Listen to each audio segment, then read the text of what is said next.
오늘 국회 본회의에서는 종합부동산세 개정안이 처리됐습니다. 하지만 당정이 추진하던 조세특례제한법 일부 개정 법률안은 여야 대치가 이어지고 있습니다. 네, 한편 원달러 환율은 오늘 오전 장중 1,380원을 넘으면서 13년 5개월 만에 최고치를 기록했습니다. 자세한 내용들 석병훈 이화여대 경제학과 교수 모시고 자세히 알아보도록 하겠습니다. 어서 오시죠. 어서 오십시오. 네. 말씀드린 대로 오늘 조금 전에 있었던 국회 본회의에서 종부세법 일부 개정 법률안이 통과가 됐습니다. 내용을 간단히 소개시켜드리자면 일시적 이주택자, 고령자, 장기 보유자의 세 부담을 덜어주는 내용을 포함하고 있는데요. 올해 11월 말 종부세 고지분부터 적용이 되는 거겠죠? 예, 그렇습니다. 오늘 본회의 통과돼가지고요. 올해 11월 말에 고지되는 종부세 납부분부터 적용이 돼서 그동안에 집을 새로 살 집을 구매를 했으나 네. 2년 안에 기존의 집을 팔지 못해서 일시적으로 이주택자가 되신 분, 혹은 수도권이나 지방에 상대적으로 좀 저렴한 주택을 상속을 받은 분들, 그런 분들이 이주택자로 분류가 돼서 최대 6%의 세율로 세금을 내야 했으나 이제는 1주택자로 분류가 돼서 3%, 최대 3%의 기본 세율을 부담하시게 됐고요. 그 외에도 이제 고령자나 장기 보유자분들의 이제 세부담이 일부 절감되는 혜택을 받게 되었습니다. 네. 예, 하지만 1세대 1주택자 종합부동산세 특별공제는 결국 여야 합의가 불발이 됐습니다. 지금 정부 여당과 민주당이 각자 맞서고 있는 상황인데 어떤 부분에서 합의가 안 된 겁니까? 예, 그렇습니다. 가장 중요한 부분은 일단 부자 감세 논란인데요. 예. 먼저 여당 쪽에서는 올해에 한해서 1가구 1주택자 종부세 특별공제를 처음에는 이제 기존의 11억에서 14억까지 3억 원 높이기로 요구를 했었는데요, 주장을 했었는데요. 일단 야당 쪽에서는 먼저 이 공정시장 가액 비율을 원래 100%에서 60%로 줄이기까지 했기 때문에 이거를 11억에서 14억까지 올려주는 것은 이제 고가 주택을 가지고 있는 부자 감세다. 그러다 보니 그래서 동의해줄 수 없다. 이러다 보니까 이제 여당에서 14억까지를 공제해주지 말고 12억으로 이제 수정 제시를 했음에도 불구하고 역시 60%로 공정시장 가액 비율을 낮춰줬는데도 11억에서 12억까지 1억만 늘리는 것도 역시 부자 감세다. 그래서 그것도 안 된다. 80%로 공정시장 가액 비율을 올려야 한다라고 맞서고 있는데요.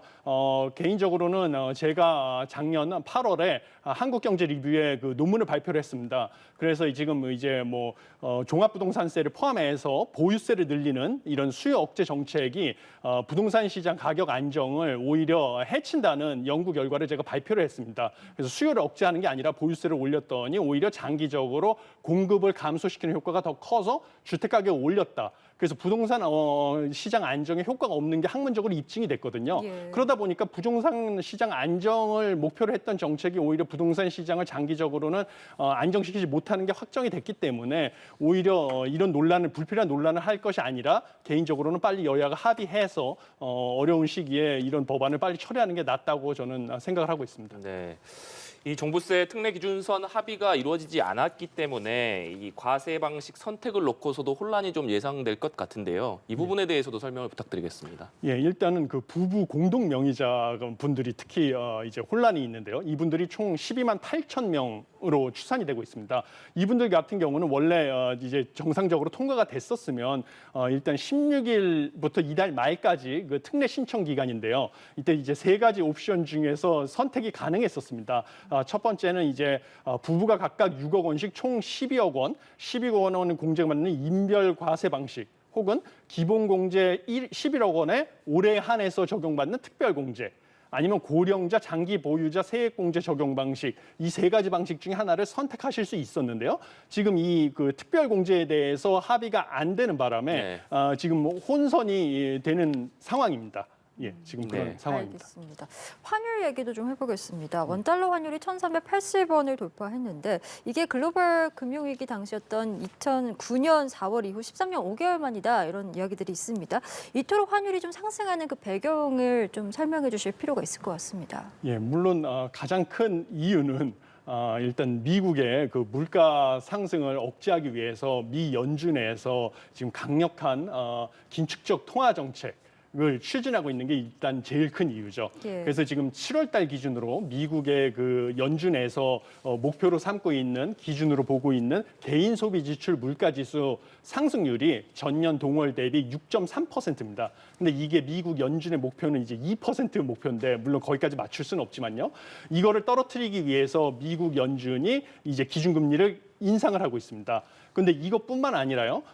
이제 미국 세계 경제에서 가장 큰 포션을 차지하고 있는 중국 경제도 경기 침체 우려 때문에 중국의 중앙은행이 정책 금리를 인하했습니다. 네. 최근에. 그래서 이제 중국의 위안화도 약세 현상이 지속되고 있고요. 또 유로존도 러시아가 최근에 이제 천연가스를 무기화한다고 위협을 하고 있어서 천연가스 발전에 많이 의존을 하고 있는데요. 그러면 전력 공급이 부족하기 때문에 경기 침체 우려가 지속되고 있습니다. 그러다 보니까 유로화도 역시 약세 현상이 지속되고 있고요. 또 일본의 엔화 역시 약세가 지속되고 있습니다. 그러다 보니까 투자자들이 상대적으로 안전자산인 달러화에 대해서 수요가 증가해서 이런 달러가 강세가 지속되고 원화도 역시 예외가 될 수가 없어서 달러화 대비 원화의 약세가 지속되니까 환율이 계속 상승되고 있습니다. 네. 문제는 미국이 강력한 긴축 의지를 계속해서 이어가겠다 이렇게 밝히고 있는 상황 아니겠습니까? 예. 오늘 보니까 일부 연구소에서는 환율이 1,400원까지도 갈 수 있을 것이다 이런 분석을 내놓기도 했던데 환율이 1,400원을 넘어간다면 우리 경제에 미치는 충격이 적지 않을 것으로 보여요. 예, 그렇습니다. 저도 역시 1,400원을 넘어가는 것은 이제 시간 문제가 되지 않나 이런 생각을 하고 있습니다. 왜냐하면 지금 이 원달러 환율 상승을 유발하고 있는 요인들, 미국의 그 긴축적인 통화 정책, 네. 그다음에 유럽의 경기 침체로 인한 유로화 약세 현상, 그다음에 중국의 경기 침체 우려, 그거는 이제 코로나19의 확산. 그다음에 중국의 이상 기온으로 인한 최근에 이제 가뭄으로 인해서 수력 발전을 쓰촨성에서 못해서 또 산업 생산에 차질을 빚었죠. 전력 공급이 부족해서 이런 우려. 그다음에 일본에서 또 이제 엔화 약세 현상. 일본에서 이제 금리를 오히려 지로 금리 정책을 계속 추진하고 있으니까요. 네. 이런 우려가 단기간에 해결될 상황이 전혀 아닙니다. 예. 이런 상황이다 보니까 이런 달러화 강세 현상이 최근에 단기간에 누그러질 상황이 아니라서. 당연히 이제 점진적으로 계속 원달러 환율은 상승해서 1,400원 돌파하는 것도 시간 문제다. 이렇게 보고 있습니다. 예, 단기간 해결되기는 어려운 문제다라는 말씀이신데 앞서 설명해 주신 것처럼 달러화 강세가 계속되면서 지금 대부분 통화 가치가 내려가고 있습니다. 근데 유독 원화가 좀 약세를 보이는 부분에 대해서 우려의 목소리가 높은 것 같습니다. 이처럼 다른 좀 통화들보다 원화의 가치가 자꾸 가파르게 떨어지는 그 원인 뭐라고 좀 분석하고 계십니까? 예, 원화의 가치가 약세를 보이는 거는 이제 특히 우리나라에 특별한 이유가 있는데요. 최근에 이제 달러화가 강세를 보이는 이유 중에 하나가 러시아의 그 천연가스 무기화로 촉발된 그 자원의 무기화 추세가 있다 보니까요. 예. 그 자원이 풍부한 특히 남미의 국가들은 오히려 그 남미의 화폐들은 강세를 보이고 있는 경향이 있습니다. 그러다 보니까 우리나라의 특징은 자원이 없는 나라입니다. 그래서 우리나라와 비슷한 특징을 보이는 대만도 자원이 없고 수출에 의존하는 나라인데요. 네. 대만의 화폐 역시 약세를 보이고 있습니다. 그런 우리나라의 특징이 있고요. 그다음에 또 우리나라의 반도체 의존 비중이 큰데요. 반도체 경기가 지금 또 안 좋아지고 있습니다. 예. 그런 우려가 있고요. 또 우리나라 같은 경우는 원화가 약세인데요. 우리나라는 특히 중국의 수출 의존도가 큽니다. 그런데 위안화도 지금 동반 약세를 보이고 있습니다. 위안화가 약세다 보니까 우리나라가 중국에 수출을 해야 되는데 중국 내에서 한국 제품의 가격 경쟁력이 안 좋아져서 역시 또 거기서 오는 우리나라의 수출에 대한 우려 이런 것들까지 감안을 해서 원화의 지금 원화 가치 하락폭이 상대적으로 또 커지는 상황입니다. 네, 원화 약세가 우리 경제에 미칠 악영향에 대해서 우려의 목소리가 큰 상황인데 오늘 추경호 부총리가 이런 얘기를 했습니다. 당국이 이 상황을 예의주시하면서 필요할 경우에는 적절한 조치, 즉 시장 안정 조치를 취하겠다 이렇게 얘기를 했거든요. 정부로서 선택할 수 있는 카드들이 어떤 게 있을까요? 예, 그럼 이제 과거처럼 우리나라가 달러를 이 IMF 외환위기 때는 보유하고 있는 외환 보유고를 풀어서 달러를 시장에 개입을 해서 내다 팔아서 환율을 방어하겠다 이런 식으로 나가기는 어려운 상황입니다. 네. 그 당시에도 시장의 흐름을 갖다가 정부가 개입을 해서 막으려고 하는 거는 가지고 있는 외환 보유고를 낭비하는 것이고요. 막을 수 있는 상황도 아니고요.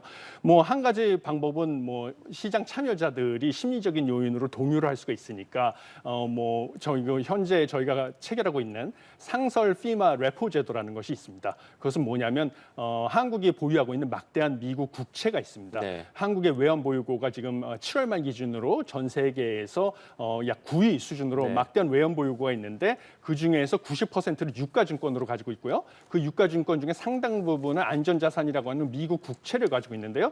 이 국채를 담보로 제공하고 우리가 원할 때 미국의 달러를 저리에 빌려올 수 있는 제도가 상설 피마 레포 제도입니다. 이거의 한도가 지금 600억 달러인데요. 이거를 원하면 우리가 증액을 할 수가 있습니다.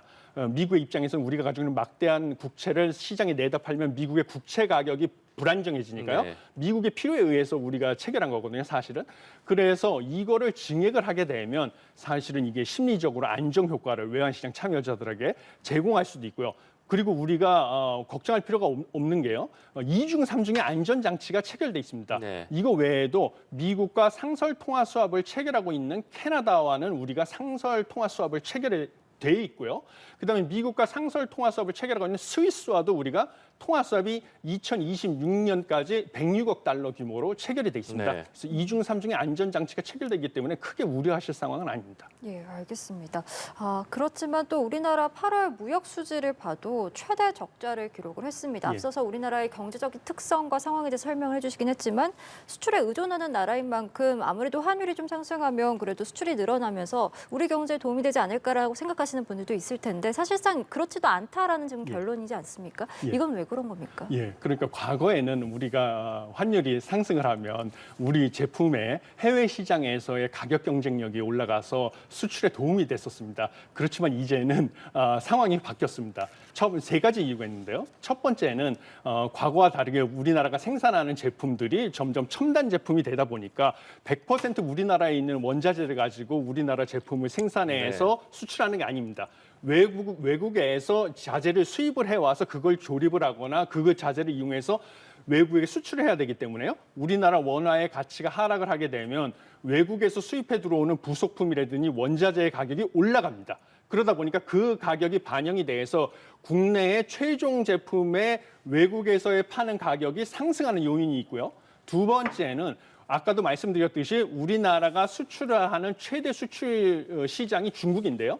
위안화의 가치도 하락하다 보니까 한국 제품의 중국 내에서의 가격 경쟁력이 하락하는 요인이 있습니다. 네. 마지막 요인은 일본의 엔화, 그다음에 중국의 위안화의 가치도 같이 동반 하락을 하고 있다 보니까 미국 시장이나 유럽 시장에서 한국 제품과 경쟁하고 있거든요. 일본 제품, 중국 제품이. 네. 그러니까 상대적으로 원화의 가격 국내 제품의 가격 경쟁력이 떨어지고 있는 실정입니다. 이러한 이유로 수출이 어려워지고 있습니다. 알겠습니다. 우리 경제 상황에 대해서 자세한 분석 저희 들어봤고요. 지금까지 석병훈 이화여대 경제학과 교수와 함께 이야기 나눠봤습니다. 오늘 말씀 고맙습니다.